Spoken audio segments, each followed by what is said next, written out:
Time for a little TexAgs Rewind. Billy Liucci's here with me. I'm David Nuno. Mike Evans, I think we can start this one because we didn't get into it during the show. No.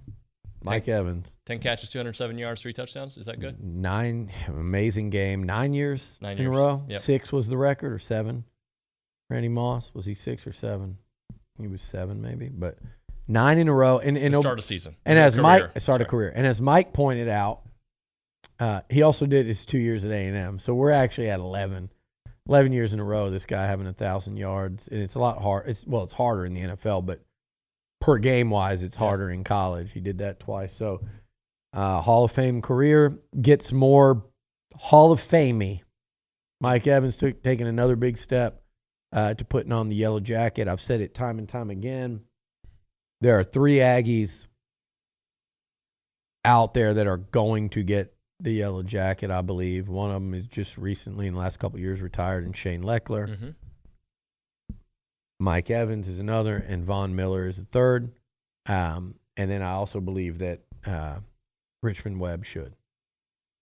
I think those 3, and then maybe, hopefully, somehow they figure out one day that there's a guy walking around in Houston that played left tackle for Dan Marino for a long time that should be getting fitted for the jacket as well. But Mike Evans, I mean, considering everything the Bucs offense has been through this year and that Tom Brady with the obvious slippage, man, if they can play like that, they're dangerous in the playoffs if Brady and Evans can get going. Keep feeding him the rock. All right, we talked about that on our big shot of the week. He was our big shot, Charean Williams, on Aggies in the NFL, which included Mike Evans, obviously. John Pugliese talked Aggie basketball. Conference play is here. It'll start off on Friday. And this guy, Billy Liucci, we talked, OC, we talked Damani, we talked college football playoffs. We talked about it all. We can get into recruiting.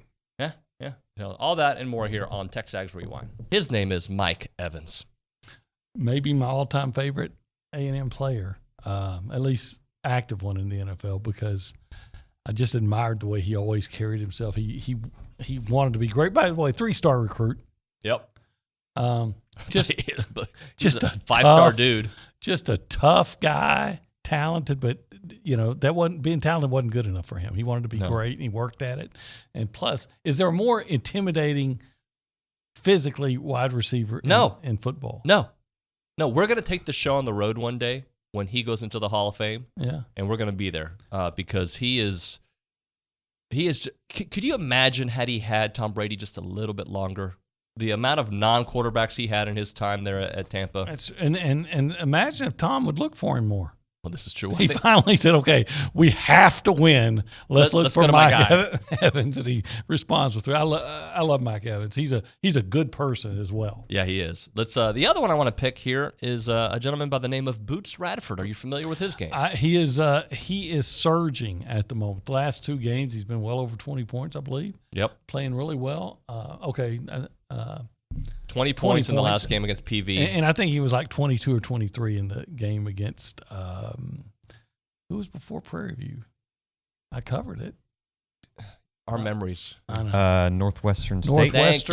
Northwestern State. That was a game that they I remember, like, what is going on with this team? They're falling, what was it, down by 15? Yeah, it's 25 to 10 or something. 27 to 12. And then they came roaring back with the rest of the game. So I give him some props. We were talking before the show too, OB, that it feels, at least in the last couple of games, he may be taking a role, the Q Jackson role that we saw last year. Give me the ball, let me make some offense for you. Yeah, I don't know. I really don't. But that's a good question to ask Buzz Williams today at 3:30. Yep. When he has a news conference then, but I don't know if the hot streak he's on is just parts of the ebbs and flow of a long season, or if A&M has made a concerted effort to kind of change things for him. All right, let's do one more and stay on the clock, of course. Wade Taylor, 17 points, connected on 3 of his 5 3-pointers. When he's on, the Aggies are pretty darn good. I like him in this role more. He doesn't have to be the facilitator. He's a good shooter. Get him the ball. He's one of those games, one of those players that you've heard the phrase, let the game come to you, right? Mm-hmm. And when he lets the game come to him, he's a much better player than when he's trying to, I don't want to say take over. I'm not saying he's trying to do that, but when he's forcing the issue. Hey, Charean, let's get into Ags in the NFL. And I know who your number one's going to be, but I want you to tell us when we get to number one. So go ahead. All right, we're going to go number 3. Justin Matabuke had a great game. 3 tackles, a sack, just played really, really, really well. Number 2, Myles Garrett had an outstanding game. 8 tackles, 1.5 sacks, just having a great year. I don't think he's going to be Defensive Player of the Year. I think that's going to go to Nick Bosa with Micah Parsons second. But they have changed the way that you vote, so there will be, it's more like baseball where you list the 1, 2, 3. So I think he's going to get some votes and may finish third in that Defensive Player of the Year award. And then, of course, you're right, number 1, Mike Evans finally found that connection that he'd been missing with Tom Brady. 10 catches, 207 yards, 3 touchdowns, 9 consecutive seasons with 1,000 yards.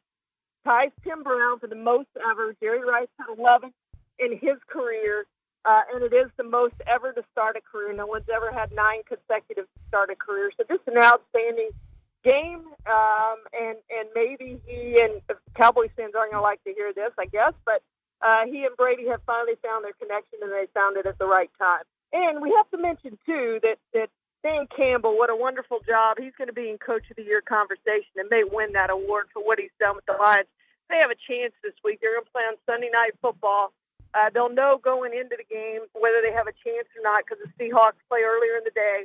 They're rooting for the Seahawks to lose. If the Seahawks lose and they beat the Packers, they're in the postseason, which just seems unreal for that to happen. But what a job he's done. And also we have to mention Donovan Wilson, 2 tackles and a sack for the Cowboys. Again, another guy who's just had an outstanding year. Yeah, well, I feel like, and I don't have last year's schedule in front of me, but I thought last year they started out with a pretty strong SEC record. I think they beat Arkansas. You said they beat Georgia. I think they won 4 or 5 games to start SEC play before losing a bunch.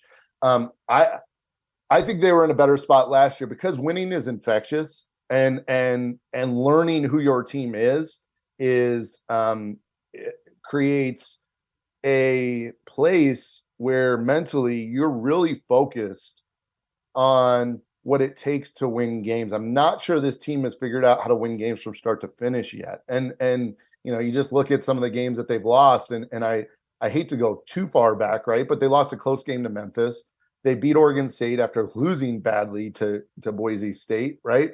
They had those couple games in where was it, Myrtle Beach, where they lost to Murray State and they lost to Colorado in ways that you wouldn't expect this A&M team to lose. So I don't think they're there yet. I don't think they're as far along as they were last year because I think we all knew that Quentin Jackson was going to be a guy who really could get you a basket when you needed it. I think the reality is they need guys like Wade Taylor to really step up in ways that while he's leading the team in scoring and is doing some really good things offensively, maybe he's not doing yet leadership role, creation for his teammates, open shots. But I also think this coaching staff needs to figure out, how do we control the paint? How do we play with guys like Julius Marble and Henry Coleman together? Right. Which can be very difficult when you have 2 bigs who do not shoot the ball well. The last 2 that I can remember that were really successful in that at a really high level was when Kansas had Jeff Withey and the big dude who was player of the year, and I can't think of his name right now. That was 8-9 years ago.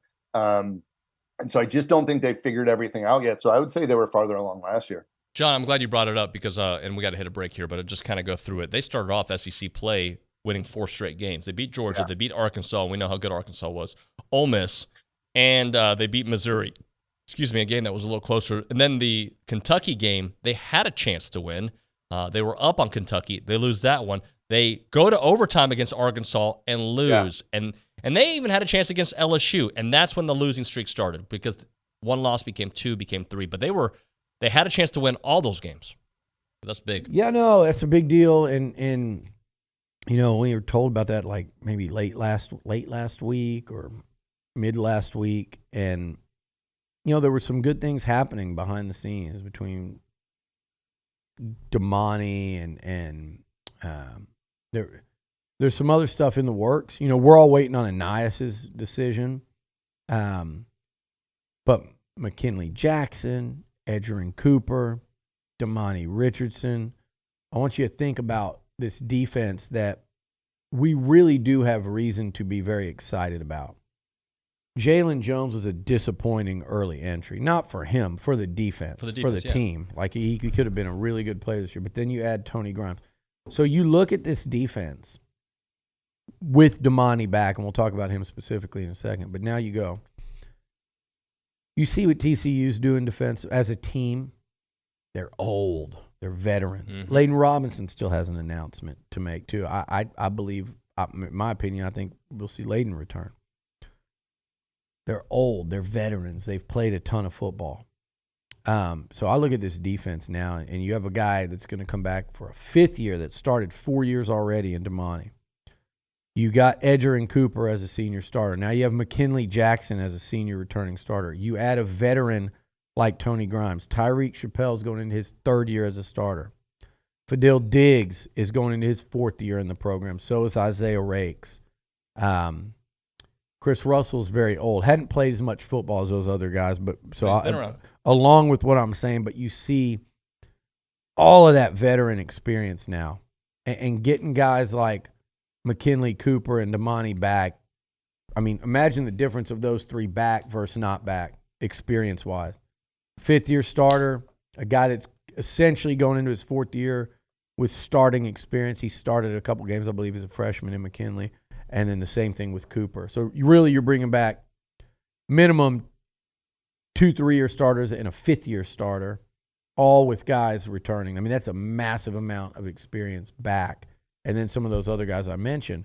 And then you've got guys, all those talented freshmen that we saw against LSU, and you go, okay, they're not freshmen anymore. Played a ton of football last year. Yeah. Unfortunately, it wasn't optimal how much some of those freshmen played. But now they're going into year 2. This should be, and there's no excuse for it not to be. I would say there's one excuse. It's not good enough, but one reason what could hold them back. Everybody, the question is injuries. That's everybody. All right, Billy, tell the people what to do. Subscribe, tell a friend, sign up, join, comment, like. And if you don't have the app yet, get the TexAgs app. It was So when I was busy doing family things and those alerts would pop up, I knew exactly. I didn't have to go search later. Like, hey, I wonder what happened. Like, I got it immediately when it hit. It was awesome. Yeah, it's perfect. We've been waiting a long time for that. They did a great job with it. Yeah, they did. All right, thanks for watching, guys. Next time.